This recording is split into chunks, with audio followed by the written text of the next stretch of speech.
యోహాను సువార్త 7వ అధ్యాయం 1వ వచనం నుంచి 13వ వచనం వరకు. అటు తరువాత యూదులు ఆయన చంప వెతికినందున యేసు యూదయలో సంచరింపనొల్లక గలిలయలో సంచరించుచుండెను. యూదుల పర్ణశాలల పండుగ సమీపించిన కనుక ఆయన సహోదరులు ఆయనను చూచి, నీవు చేయుచున్న క్రియలు నీ శిష్యులను చూచున్నట్లు ఈ స్థలము విడిచి యూదయకు వెళ్ళుము. బహిరంగమున అంగీకరింపబడగోరువాడెవడును తన పని రహస్యమున జరిగింపడు. నీవు ఈ కార్యములు చేయుచున్న ఎడల నిన్ను నీవే లోకమునకు కనపరుచుకోనుమని చెప్పాడు. ఆయన సహోదరులైనను ఆయన యందు విశ్వాసం ఉంచలేదు. యేసు, నా సమయం ఇంకనూ రాలేదు, మీ సమయము ఎల్లప్పుడూ సిద్ధముగానే ఉన్నది. లోకము మిమ్మల్ని ద్వేషింపనేరదు, కానీ దాని క్రియలు చెడ్డవని నేను దానిని గూర్చి సాక్ష్యం ఇచ్చుచున్నాను కనుక అది నన్ను ద్వేషించుచున్నది. మీరు పండుగకు వెళ్ళుడి, నా సమయం ఇంకనూ పరిపూర్ణముగా కాలేదు కనుక నేను ఈ పండుగకు ఇప్పుడే వెళ్ళనని వారితో చెప్పాను. ఆయన వారితో ఇలాగను చెప్పి గలిలయలో నిలిచిపోయాను. అయితే ఆయన సహోదరులు పండుగకు వెళ్ళిపోయిన తరువాత ఆయన కూడా బహిరంగముగా వెళ్ళక రహస్యముగా వెళ్ళెను. పండుగలో యూదులు ఆయన ఎక్కడ అని ఆయనను వెతుకుచుండిరి. మరియు జనసమూహములలో ఆయనను గూర్చి గొప్ప సణుగు పుట్టెను. కొందరు ఆయన మంచివాడనిది, మరికొందరు కాడు, ఆయన జనులను మోసపుచ్చువాడనిది. అయితే యూదులకు భయపడి ఆయనను గూర్చి ఎవడనూ బహిరంగముగా మాట్లాడలేదు. 6వ అధ్యాయం అంతటిలో కూడా తిబెరియా సముద్రానికి అటుపక్కన జరిగి ఇటుపక్క అంటే గలిలయ ప్రాంతంలోని కపెర్నహూము ఆ ప్రాంతంలో జరిగినటువంటి ఈ రొట్టెలు తర్వాత జరిగినటువంటి సంభాషణ అంతా కూడా అక్కడ. కానీ ప్రభు యూదయ ప్రాంతం అంటే గలిలయలో ఉన్నటువంటి ఉత్తర ప్రాంతం నుంచి దక్షిణ ప్రాంతంలో ఉన్నటువంటి యూదయలోనికి సంచరింపకుండా గలిలయలోనే ఉంటున్నాడు. అంటే ఎక్కడైతే ఈ సూచక క్రియలు జరిగించబడ్డాయో, రొట్టెలు 5,000 మందికి పంచినటువంటి ప్రాంతంలోనే ఉన్నాడు. దాని తర్వాత 2వ వచనంలో యూదుల పర్ణశాలల పండుగ సమీపించడం. అంటే యూదులలో దేవుడు నియమించినటువంటి 7 పండుగలలో ఈ చివరి పండుగల్లో ఒకటైనటువంటి యూదుల పర్ణశాలల పండుగ, ఆ పండుగ సమీపించింది కనుక అందరూ కూడా ధర్మశాస్త్రానుసారంగా మరి ప్రతి పురుషుడు దేవుని ఎదుట కనబడవలసినటువంటి సమయం కనుక అందరూ కూడా వెళ్ళేటువంటిది సమయం ఆసన్నమైంది. అంటే ఆ పండుగలో యెరూషలేములో ఉండి దానిలో ఆ పండుగను ఆచరించటానికి. 3వ వచనంలో ఆయన సహోదరులు ఆయనను చూచి, నీవు చేయుచున్నటువంటి క్రియలు నీ శిష్యులను చూచున్నట్లు ఈ స్థలం విడిచి యూదయకు వెళ్ళము. ఇక్కడ నువ్వు ఏదైతే క్రియలు చేస్తున్నావో అక్కడ యూదయలో కూడా వెళ్ళి అక్కడ నీవు చేస్తున్న క్రియలు అనేక మంది చూడగలిగేటట్లుగా అక్కడికి వెళ్ళు అని వాళ్ళ సహోదరులు చెప్తూ వచ్చారు. 4వ వచనంలో బహిరంగమున అంగీకరింపబడు వాడెవడునో తన పని రహస్యమున జరిగింపడు. నీవు ఈ కార్యములు చేయుచున్న ఎడల నిన్ను నీవే లోకమునకు కనపరుచుకొను అని చెప్పారు. ఆయన సహోదరులైనను ఆయన యందు విశ్వాసం ఉంచలేదు. ఇక్కడ అంటే వాళ్ళు కూడా కొంచెం యాష్టపడుతూ సరైన విధంగా ప్రభువుని అర్థం చేసుకోకుండా ఉన్నటువంటి పరిస్థితిని తన సొంత సహోదరుల విషయంలో కూడా మనం ఈ వాక్యాల ద్వారా గమనిస్తాం. దేవుడు కుమారుడని ప్రభు అయిన యేసుక్రీస్తుని ఇంట్లో ఉన్నటువంటి వారు కూడా అంగీకరించకపోవటం అనేటువంటిది ఇక్కడ రాయబడిన విషయం. ప్రభు అంతకు మునుపు ఈ 6వ అధ్యాయంలో 37వ వచనంలో చూస్తే, తండ్రి నాకు అనుగ్రహించు వారందరూ నా యొద్దకు వత్తురు. తర్వాత 44వ వచనంలో చూస్తే, నన్ను పంపిన తండ్రి వారిని ఆకర్షించితేనే కానీ ఎవడు నా యొద్దకు రాలేడు. దాని తర్వాత 65వ వచనంలో, తండ్రి చేత వానికి కృప అనుగ్రహింపబడకుంటే ఎవడును నా యొద్దకు రాలేడు. ఇలా మాటి మాటికి కూడా ఎవరైనా కుమారుడైన యేసుక్రీస్తుని వద్దకు రావటం కానీ ఆయన యందు విశ్వాసం ఉంచటం కానీ, అంటే అనగా ఆయన శరీరాన్ని తిని ఆయన రక్తాన్ని తాగటం అనేటువంటి క్రియ దేవుడు అతనిని ఆకర్షించి కుమారుడి దగ్గరికి తీసుకుని వచ్చి ఆయనని గురించినటువంటి ప్రత్యక్షత ఇస్తేనే కానీ ఎవరు కూడా ఆయనని విశ్వసించలేరు. ఆ విషయాన్ని మరోసారి ఇక్కడ ఇంట్లో ఉన్నటువంటి వారి సహోదరులు కూడా ఆయన యందు విశ్వాసం ఉంచలేదని చెప్తున్నాడు. మత్తయి సువార్త 16వ అధ్యాయం 15వ వచనం నుంచి, అందుకు ఆయన, మీరైతే నేను ఎవడని చెప్పుకొనుచున్నారని వారిని అడిగాను. అందుకు సీమోను పేతురు, నీవు సజీవుడు దేవుని కుమారుడువైన క్రీస్తు అని చెప్పాను. అందుకు యేసు, సీమోను బరయోనా, నీవు ధన్యుడువు. పరలోకముందున్న నా తండ్రి ఈ సంగతి నీకు బయలుపరిచినే కానీ నరులు నీకు బయలుపరచలేదు. కనుక ఇక్కడ ఎప్పుడైనా సరే ఒక వ్యక్తి సరైన రీతిలో ప్రభువుని ఎరిగి విశ్వసించున్నాడంటే అర్థం ఇవి ఇక్కడ మనం 6వ అధ్యాయం యోహాను సువార్తలో చదివినట్లుగా, మత్తయి సువార్త 16వ అధ్యాయంలో చదివినట్లుగా, మన తండ్రి అయినటువంటి దేవుడు తన కృపచేత ప్రభువును గురించినటువంటి ప్రత్యక్షత మనకు అనుగ్రహించబడితేనే కానీ మనం ఆయనను సరైన విధంగా తెలుసుకోలేం. అందుచేతనే శరీర సంబంధంగా ఉన్నటువంటి యేసు ప్రభు యొక్క సహోదరులు కూడా ఆయనతో పాటు ఉంటున్నప్పటికీ, ఆయన చేస్తున్నటువంటి క్రియలు చూస్తున్నప్పటికీ ఆయనను వేరే రకంగా మాట్లాడుతూ, నువ్వు ఇక్కడ చేస్తున్న క్రియలు అక్కడ చేసి ప్రత్యక్షంగా అందరికీ కనపరుచుకో అని వేరైన విధంగా మాట్లాడుతూ వచ్చారే కానీ ఆయనను విశ్వసించలేదు. అందుచేత ఎవరైనా ఒక వ్యక్తి ప్రభువుని మనం చెప్పినప్పటికీ విశ్వసించలేదు, కుమారుడు అయిన ప్రభు అయిన యేసుక్రీస్తు వారి ఇంట్లో నివసిస్తూ వారితో మాట్లాడుతూ ఆయన సూచక క్రియలు జరిగించుతున్నప్పటికీ వారి సహోదరులు కూడా విశ్వసించలేదు అంటే, మనం మన యొక్క కుటుంబాలలో కానీ లేకపోతే మనం అనేక విషయాలు ప్రభువుని గురించి మాట్లాడుతూ చేస్తున్నప్పుడు జీవించే జీవితాన్ని బట్టి కానీ వేరే వాళ్ళు రాకపోవటానికి కూడా అది ప్రభువు తండ్రి అయినటువంటి దేవుడు వారిలో జరిగించవలసిన కార్యం అనేటువంటిది మనం అర్థం చేసుకోవాలి. కుమారుడే స్వయంగా ప్రభు అయిన యేసుక్రీస్తునే వారు అంగీకరించలేకపోతే అంటే అది తండ్రి చేత ఒక ప్రత్యక్షత వేరే వారికి అనుగ్రహించబడితేనే కానీ నిజమైన విధంగా ఎవరు కూడా ప్రభువుని తెలుసుకోలేరు. ఆ విషయాన్ని మనం అందరం కూడా అర్థం చేసుకోవాలి. అది అలా కాకుండా మనం పోరాడుతుంటాము, వాళ్ళని నమ్ముకోండి అనేటువంటి గట్టి ప్రయత్నం ఏదైతే ఉన్నదో అది చెప్పటం వరకు, మనం జీవించటం వరకు మనం చేయవలసినటువంటి బాధ్యత. కానీ దాని విషయంలో నిరుత్సాహపడటం కానీ లేక వేరైన విధంగా మనం ఆలోచించే పని కానీ మనం చేయకూడదు. 6వ వచనం, యేసు, నా సమయం ఇంకనూ రాలేదు, మీ సమయం ఎల్లప్పుడూ సిద్ధంగానే ఉన్నది. లోకము మిమ్మల్ని ద్వేషింపనేరదు, కానీ దాని క్రియలు చెడ్డవని నేను దానిని గురించి సాక్ష్యం ఇచ్చుచున్నాను కనుక అది నన్ను ద్వేషించుచున్నది. ప్రభు చెప్పినాడు, నా సమయం ఇంకనూ రాలేదు కనుక మీ సమయం ఎల్లప్పుడూ సిద్ధంగానే ఉన్నది కనుక మీరు వెళ్ళండి. అంటే ఈ ప్రభువు అక్కడికి వెళ్ళినప్పుడు ఏదైతే ప్రకటించాలో ఆ ప్రకటించినప్పుడు యూదులు వీరిని ప్రభువును పట్టుకుని అప్పగించబడాలో దానికి ఇంకా సమయం రాలేదని చెప్తున్నాడు. కానీ మీ సమయం ఎప్పుడు ఉన్నది కనుక మీరు వెళ్ళొచ్చు, మీరు వెళ్ళండి అని చెప్పాడు. అంటే ప్రభువు ఎప్పుడు కూడా తండ్రి ఏది చేయుచున్నాడో చూసి లేకపోతే ఏది మాట్లాడుతున్నాడో విని ఆ ప్రకారంగా బోధను తన యొక్క ప్రతి కార్యాన్ని కూడా జరిగించేవాడుగా ఉన్నాడు. ఇక్కడ యోహాను సువార్త 5వ అధ్యాయం 19వ వచనంలో చూచాను. కాబట్టి యేసు వారికి ఇట్లు ప్రత్యుత్తరం ఇచ్చెను, తండ్రి ఏది చేయుట కుమారుడు చూచును, అదే కానీ తనంతట తాను ఏమీ చేయనేరడు. ఆయన వేటిని చేయను వాటిని కుమారుడును అలాగే చేయను. 30వ వచనం, నా అంతటి నేను ఏమీ చేయలేను, నేను వినున్నట్లుగా తీర్పు తీర్చుచున్నాను, నన్ను పంపిన వాని చిత్త ప్రకారం చేయకూడదును కానీ నా ఇష్ట ప్రకారం చేయకూరను కనుక నా తీర్పు న్యాయమైనది. ఈ చూడటం అనేటువంటిది, వినటం అనేటువంటిది ప్రభు ప్రతిరోజు తండ్రి అయినటువంటి దేవునితో కలిగిన సంబంధం అనుసారంగా జరిగించేటువంటి క్రియ.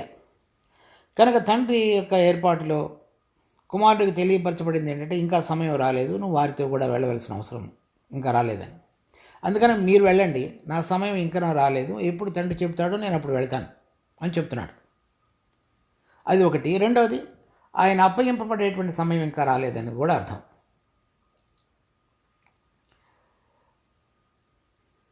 7వ వచనం, లోకము మిమ్మల్ని ద్వేషింపనేరదు, కానీ దాని క్రియలు చెడ్డవని నేను దానిని గురించి సాక్ష్యం ఇచ్చుచున్నాను కనుక అది నన్ను ద్వేషించుచున్నది.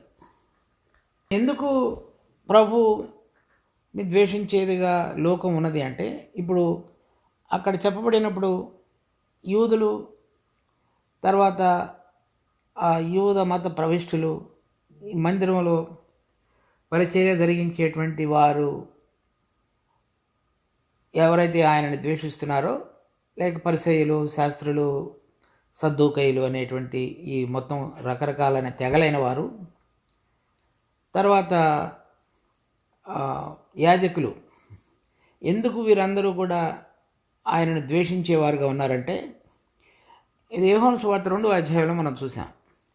ప్రభు మొట్టమొదటిసారి యెరూషలేమునకు వచ్చినప్పుడు దేవాలయాన్ని ప్రక్షాళన చేసి అక్కడ రోకలు అమ్మే వాళ్ళని, వ్యాపారం చేసే వాళ్ళందరినీ కూడా పారద్రోలి, నా మందిరాన్ని మీరు ఈ వ్యాపారమైన సంబంధమైన దానిగా మార్చి ఉన్నారని చెప్పి వారిని తనకు కలిగినటువంటి అధికారం చొప్పున దాన్ని అంతటిని కూడా సరిచేశాడు. అప్పుడు యూదుల యొక్క ఈ వ్యాపారము, పండగలకు అనేక ప్రాంతాల నుంచి వచ్చినటువంటి యూదుల ద్వారా అక్కడ ఉన్నటువంటి యాజకులకు, యాజక కుటుంబాల వ్యాపార కేంద్రంగా డబ్బులు సంపాదించేటువంటి దాన్ని అంతటిని కూడా ఆపివేశాడు. అందుచేత కొంతమందికి ఆయన అంటే గిట్టగా ఆయనను చంపడానికి చూస్తున్నారు. తర్వాత అక్కడ ఉన్నటువంటి యాజకులు, పరిసయ్యులు వీళ్ళందరూ కూడా మతాన్ని ఆచరించేవాళ్ళు ప్రభువు ఈ నూతనమైనటువంటి ఆత్మ సంబంధమైన కార్యాన్ని జరిగించే దాని గురించి మాట్లాడుతున్నాడు. దాని విషయంలో వాళ్ళకి అంత స్పందన కానీ అవగాహన కానీ లేదు. ఉదాహరణకి 3వ అధ్యాయంలో ఒకడు పైనుంచి కొత్తగా జన్మించితేనే కానీ, ఒకడు నీటి ద్వారా కానీ ఆత్మ ద్వారానే కానీ జన్మించితేనే కానీ, 4వ అధ్యాయంలో ఆ సమరయ స్త్రీతో మాట్లాడినప్పుడు కూడా నేనిచ్చు దాహమును త్రాగిన ఎడల నువ్వు ఎప్పుడు నువ్వు దప్పికొనవు, అది కూడా ఎల్లప్పుడూ మీలో ఉండి నీటి బుగ్గగా ఉంటుందని చెప్పాడు. అది కూడా దేవుని యొక్క ఆత్మను గురించి చెప్తున్నాడు. ఈ 5వ అధ్యాయం 6వ అధ్యాయంలో కూడా ప్రభు జీవాహారంగా ఉంటున్నాడు అంటే పరలోక సంబంధమైనటువంటి జీవాహారం. ప్రభు ఆత్మ సంబంధంగా వెలిగించబడి ఆత్మ ద్వారా నడిపించబడేటువంటి జీవితాన్ని గురించి చెబుతూ, ఇప్పుడు మీ శరీర క్రియలు చెడ్డవిగా ఉన్నాయి, వాటిని మీరు జయించాలి అంటే వేరైనటువంటి జీవితం కొరకు దేవుడు నాకు ముద్ర వేసి ఈ లోకానికి పంపిన్నాడు. ఆ విషయాన్ని వాళ్ళు చెబుతున్నప్పుడల్లా వాళ్ళు వాళ్ళ హృదయాలలో నొచ్చుకుంటున్నారు. అందువల్ల వాళ్ళు ద్వేషిస్తున్నారు.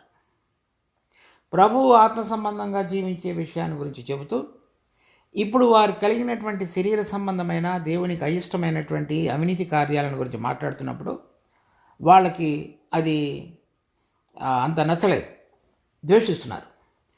కనుక మనం ఏం చూస్తామంటే, దేవుని యొక్క ఆత్మ మనలో శరీర సంబంధమైన క్రియలు జరిగించుట అనేటువంటిది చూచి, ఆ ఆత్మ ద్వారా మన యొక్క అంతరాత్మను కనుక ఒప్పించినట్లయితే అప్పుడు 2 విషయాలు జరగచ్చు.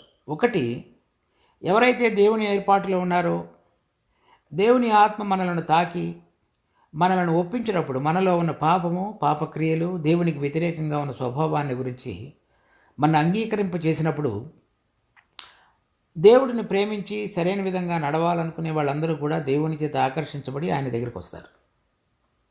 అలా కాకుండా వాళ్ళు ఒప్పించబడినప్పుడు దేవుడికి ఎదురు తిరిగి వాళ్ళు చేస్తున్న క్రియలను కప్పిపుచ్చుకుంటూ, లేక ఇంకా కొంత ధైర్యం చేసి బహిరంగంగా వాటిని సమర్థించుకుంటూ కనుక జీవించే వాళ్ళుగా ఉన్నట్లయితే వాళ్ళు ప్రభువుని ద్వేషించి వారికి కంటి వింపుగా ఉన్నటువంటి ఆయనను ఏ విధంగా అయినా సరే నాశనం చేయాలని చూస్తారు. అది ఆ రోజులలో ప్రభు పక్షంగా జరిగింది. ఇప్పుడు మన పక్షంగా కూడా అలాగే జరగచ్చు. ఎవరైనా నీతిగా జీవిస్తూ దేవుని విషయాలను బోధిస్తూ దేవుని యొక్క క్రమాన్ని గురించి అటువంటి జీవితాన్ని గురించి మాట్లాడుతున్నట్లయితే వినేటువంటి వాళ్ళు వాళ్ళ మనస్సాక్షిలో గుచ్చబడినప్పుడు వారు ప్రభువుని ప్రేమించేవారుగా ఉంటే ప్రభువు వైపు తిరుగుతారు. అలా కాకుండా వాళ్ళ శరీరాన్ని ప్రేమించి ఆ క్రియలను సమర్థించుకునేవారుగా ఉన్నట్లయితే మంచి విషయాలను చెప్పుతున్నటువంటి వాళ్ళని ఇష్టపడరు. ఆ రోజులలో ప్రభుపక్షంగా ఏదైతే జరిగిందో ఇప్పుడు కూడా అలాగే జరుగుతుంది. దేవుడు మనలో ఇవ్వబడినటువంటి మనస్సాక్షి ద్వారా దేవుని సంబంధమైన విషయాలలో ఎటువంటి విధంగా ఒక మనిషి జీవించాలి, జీవించకూడదు అనేటువంటి విచక్షణ ప్రతి ఒక్కరిలో ఉంచాడు. అలా ఉంచబడినప్పుడు ఆత్మ ద్వారా మనకు తెలియపరచబడుతూ గుచ్చబడుతున్నప్పుడు మనం కనుక నిజమైన యథార్థమైన హృదయం కలిగి ఉన్నట్లయితే దేవుని వైపు తిరిగి మన జీవితాన్ని సరి చేసుకుంటాం. అప్పుడు మనం తండ్రి అయినటువంటి దేవుని ద్వారా ప్రత్యక్షత అనుగ్రహించబడి ప్రభువునందు విశ్వాసం ఉంచే వాళ్ళంగా చేయబడతాం. అప్పుడు నిజమైనటువంటి ఆహారాన్ని మనం తినుట అనేటువంటిది, ఎల్లప్పుడూ జీవించుట అనేటువంటి అనుభవంలోనికి ఒక వ్యక్తి తీసుకుని రాబడతాడు. అది కాని పక్షంలో వారందరూ కూడా వేరైన వారు ప్రభువును ద్వేషించేవారుగాను, ప్రభు బోధన ద్వేషించేవారుగాను, లేక ప్రభు బోధకు అనుసారంగా మాట్లాడేటువంటి వాళ్ళని వారు ద్వేషించేవారుగా ఉంటారు. 8వ వచనం, మీరు పండుగకు వెళ్ళుడి, నా సమయం ఇంకనూ పరిపూర్ణము కాలేదు కనుక నేను ఈ పండుగకు ఇప్పుడే వెళ్ళనని వారితో చెప్పాను. ఆయన వారితో ఇలాగ చెప్పి గలిలయలో నిలిచిపోయాను. సమయం ఇంకనూ పరిపూర్ణం కాలేదు కనుక అంటే ఇంకా కొన్ని రోజుల తర్వాత వెళతాను అని, తర్వాత ఇప్పుడు నేను మీతో పాటుగా రాను, తర్వాత నేను చూస్తాను అని అర్థం. 10వ వచనం, అయితే ఆయన సహోదరులు పండుగకు వెళ్ళిపోయిన తరువాత ఆయన కూడా బహిరంగంగా వెళ్ళక రహస్యముగా వెళ్ళెను. పండుగలో యూదులు ఆయన ఎక్కడని ఆయనను వెతుకుచుండరి, మరియు జనసమూహములలో ఆయనను గూర్చి గొప్ప చణుగు పుట్టెను. కొందరు ఆయన మంచివాడనిది, మరి కొందరు కాడు, ఆయన జనులను మోసపుచ్చువాడనిది. అయితే యూదులకు భయపడి ఆయనను గురించి ఎవడనూ బహిరంగముగా మాట్లాడలేదు. యూదులు ఎంత భయాన్ని సృష్టించారు అంటే, ఆయనను చంపటానికి ఆయన కనబడితే ఏ విధంగా అయినా సరే ఆయనను సంహరించాలని చేస్తున్నటువంటి ప్రణాళిక, తర్వాత ఎవరైనా సరే ఆయన మంచివాడని ఆయనను సమర్థిస్తూ కనుక మాట్లాడితే వాళ్లకు కూడా ప్రమాదం ఉండేటువంటి విధంగా ఒక భయాన్ని కలిగించే వాతావరణాన్ని సృష్టించారు. అందుచేత వారు ప్రభువుని గురించి మాట్లాడటం అనేటువంటిది మానివేశారు.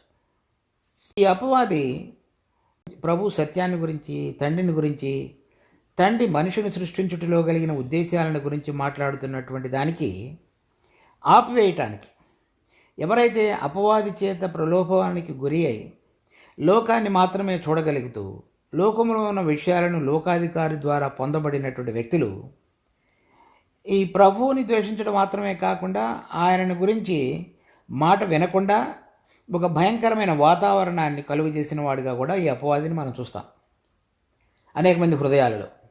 ఈ లోకము దేవుడు చెబుతున్నటువంటి సత్యానికి ఆయన మనలందరినీ పురికొల్పుతూ ఈ లోకము శరీరాన్ని విడిచిపెట్టి ప్రభువు ఆయన ఉంటున్నటువంటి పరిశుద్ధత వైపు నడిపించాలని చేసేటువంటి ప్రతి ప్రయత్నంలో కూడా మన చుట్టూ కూడా ఈ భయంకరమైన వాతావరణాన్ని అనేక మందిలో కలుగజేసేవాడుగా ఉంటాడు.